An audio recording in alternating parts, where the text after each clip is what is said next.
திட்டத்தின்படி அவர்கள், தேவகவுடா ஐயா அவர்கள், ஐகே குஜ்ரால் அவர்கள், அடல் பிகாரி வாஜ்பேயி ஐயா அவர்கள் 8 பிரதம மந்திரி கிட்ட நேரடியாக வேலை பார்த்த ஒரு அனுபவம். கற்ற கல்வியெல்லாம் இந்த மண்ணிலிருந்து ஆரம்பித்து சென்ட் ஜோசப் கல்லூரி திருச்சி, அதன் பிறகு சென்னையில், அதன் பிறகு இன்னைக்கு நாம் நம்முடைய கோகுல் அவர்கள் இளைய மனிதராக இங்கே டாக்டர் வந்திருக்கிறாங்க ஐஎஸ்ஆர்ஓவிலிருந்து. அன்னைக்கு முதலாக 40 ஆண்டுகளுக்கு முன்பு, 41 ஆண்டுகளுக்கு முன்பு நம்முடைய சோதனை ஓட்டத்தில் ஃபஸ்ட்டு சேட்டலைட்டை நம்ம லான்ச் பண்ணும்பொழுது இட் வாஸ் அ ஃபெயிலியர். அன்னைக்கு கலாம் ஐயா தன்னுடைய புத்தகத்தில் எழுதுகிறாரு, இது ஃபெயில் ஆயிடுச்சு, நாம் போய் ப்ரெஸ் முன்னாடி நம்மளை டிஃபெண்ட் பண்ணணும் அப்படின்னு நினைக்கும் பொழுது, அன்னைக்கு அவருக்கு தலைவராக இருந்த விக்ரம் சாராபாய் அவர்கள் முன்னாடி வந்து பொறுப்பையெல்லாம் தாயை ஏற்றுக்கிறார். இந்த ஃபெயிலியருக்கு நான் தான் காரணம், இந்த டீம் கடுமையாக உழைப்பார்கள், நீங்கள் வேகமாக வெற்றியை பார்ப்பீங்கன்னு. ஒரு ஆண்டு கழித்து 40 ஆண்டுகளுக்கு முன்பு, இன்னையிலிருந்து 40 ஆண்டுகளுக்கு முன்பு 2026 இருக்கும், 40 years பிஃபோர், அடுத்த சோதனை ஓட்டம் வெற்றியாக வந்த பொழுது அன்னைக்கு கலாம் ஐயா முன்னாடி போய் இருக்கல, பின்னாடி வந்து தன்னுடைய டீம்மேட்டை முன்னாடி புஷ் பண்ணாங்க. ISRO has got a great culture. It is built by some of the finest stalwarts of this country who have sacrificed their life for the growth of our missile systems, for the growth of our civilian usage. இன்னைக்கு நாம் பார்க்கும் பொழுது சில நாட்களுக்கு முன்பு ஒரு தனியார் நிறுவனம், ஸ்கை ரூட்ஸ் என்கின்ற ஒரு தனியார் நிறுவனம், ஃபார்மர் ISRO விஞ்ஞானிகள், இன்னைக்கு பிரைவேட்டாக நம்மால் ஒரு ஸ்பேஸ் ஃப்ளைட் லான்ச் பண்ண முடியும்.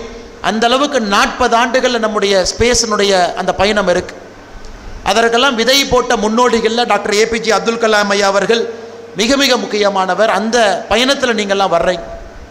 The whole idea of this Ignite India 2026, the whole program is to inspire young minds so that you will help our country to become a technologically advanced nation.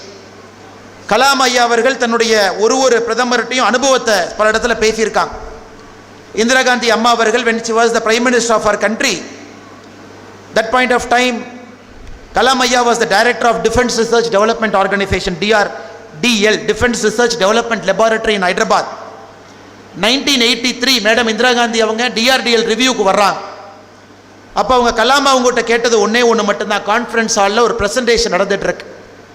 Madam Indira Gandhi requested doctor Kalam ஐயா, when will we have a missile that is capable of reaching this point ன்னு ஒரு world மேப்பை தொட்டு காட்டுறாங்க. அப்போ இந்தியாவுக்கும் அந்த பாயிண்ட்டுக்கும் 5000 kilometers.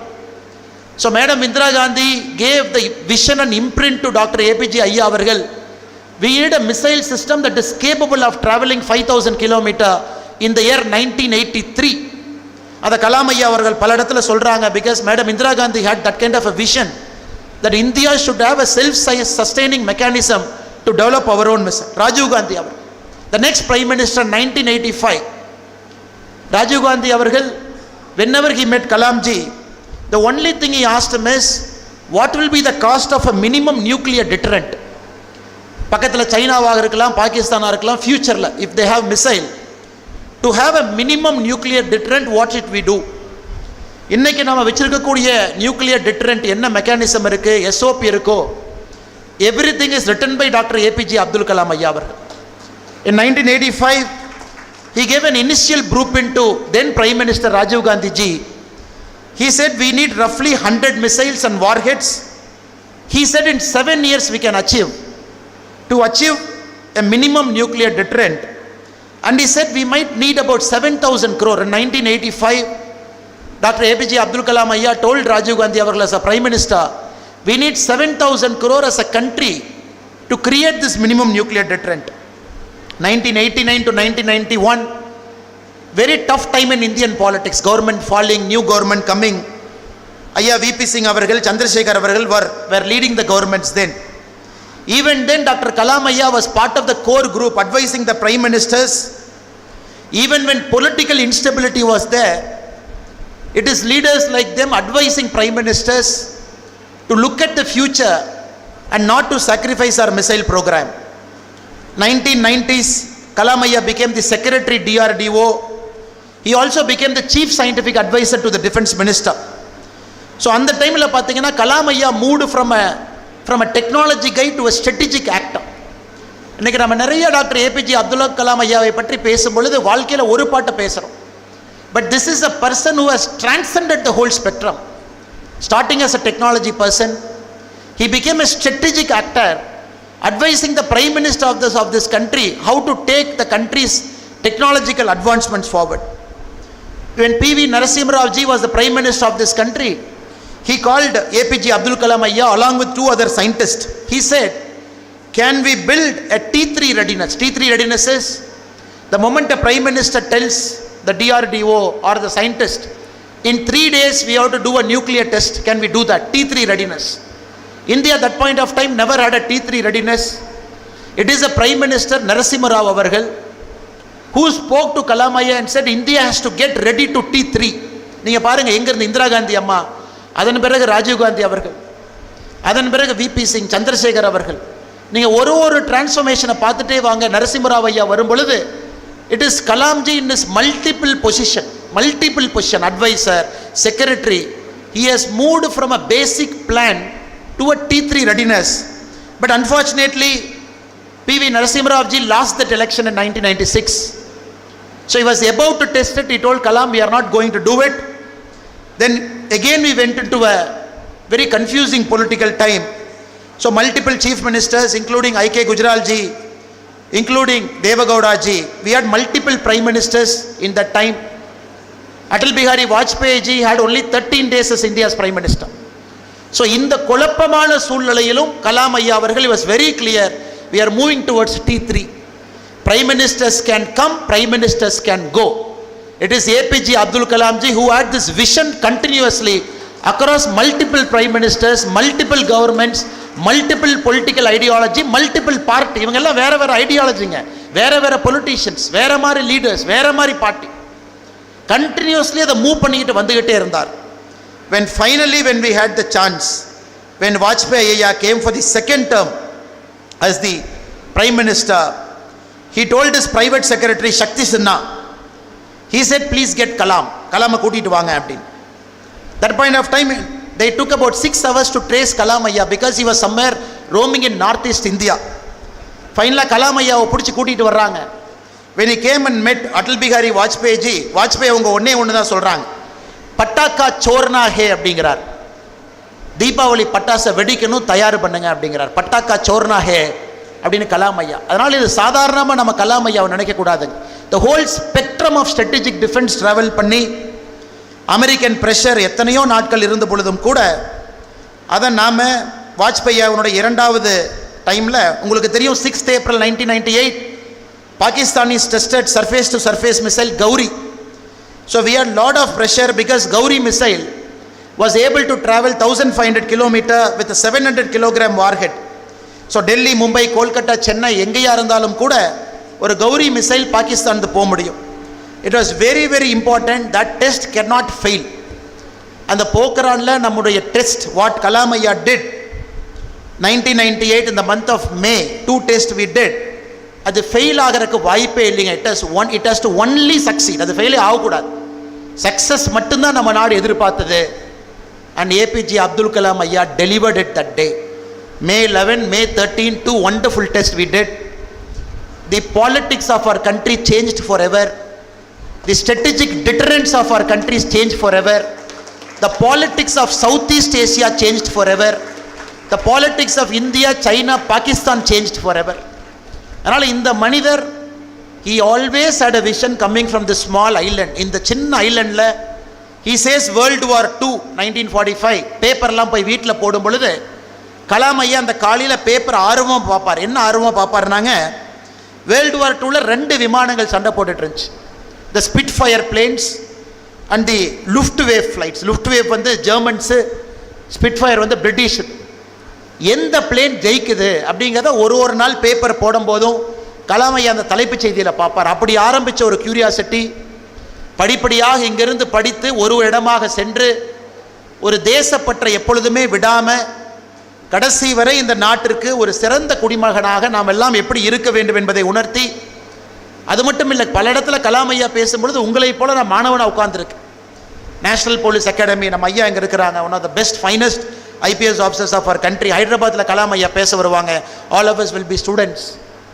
Lal Bahadur Shastri academy டேராடூனில் பேசுவாங்க, அங்கேயும் மாணவனாக அமர்ந்திருக்கின்றேன். ஆனால் அவருடைய உயிர் பிரியும் பொழுது ஐஏஎம் ஷில்லாங்கில் மாணவர்களுக்கு ஒரு லெக்சர் கொடுக்கும் பொழுது தான் கலாம் ஐயாவுடைய உயிர் பிரிந்து இறைவனடி சேர்ந்திருக்காங்கன்னா எந்த அளவுக்கு ஆண்டவன், கலாம் ஐயா, மாணவர்கள் 3 பேரும் ஒரே லைனில் இருந்திருக்காங்கன்னு நீங்கள் பாருங்க. All of them were in the same line at the age of 84 in IIM Shillong while giving a lecture. Kalam Ayya, we lost Kalam Ayya. But the beauty, every moment of this, நாம் இங்கே வரும்பொழுதெல்லாம் it is an opportunity for us to tell ourselves we have to follow Kalam Ayya's path.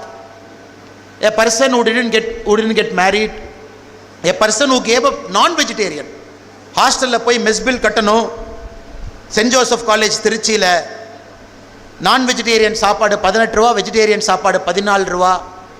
அக்காவோட நகையை வாங்கி படிக்கும் பொழுது எதற்கு குடும்பத்திற்கு தேவையில்லாமல் அந்த 4 ரூபா செலவு வைக்கணும் அப்படிங்கிறக்காக ஓவர் நைட் ஃப்ரம் நான் vegetarian he became a vegetarian. பாருங்கள் எந்த மாதிரி மனிதர், எவ்வளவு விஷயத்தை அவர்கிட்ட நம்ம எடுக்க முடியும். இதே ராமேஸ்வரத்தில் சைக்ளோன் 1964 ஒரு மிக மோசமான சைக்ளோன் வந்து ராமேஸ்வரத்தையே கிட்டத்தட்ட தரைமட்டமாக்கும் பொழுது அவருக்கு ஊருக்கு வரணும்னு ஆசை, கையில் பணம் இல்லை, எம்ஐடியில் படிச்சுட்டு இருக்காரு. தன்னுடைய ப்ரொஃபஸர் பெஸ்ட் ஸ்டூடெண்ட்னு குடித்த டெக்ஸ்ட் புக்கை கொண்டு போய் அடமான வைக்கிறார். ஒரு கடையில் 400 ரூபாய்க்கு அடமான வைக்கிறார். எதற்குன்னு கேட்கும் பொழுது ஊருக்கு போகிறதுக்கு பணம் இல்லை, சொந்த ஊர் ராமேஸ்வரத்தில் சைக்ளோன் சேதத்தை ஏற்படுத்தியிருக்கு, என் டெக்ஸ்ட் புக்கை வச்சுக்கிட்டு 400 ரூபா கொடுங்க.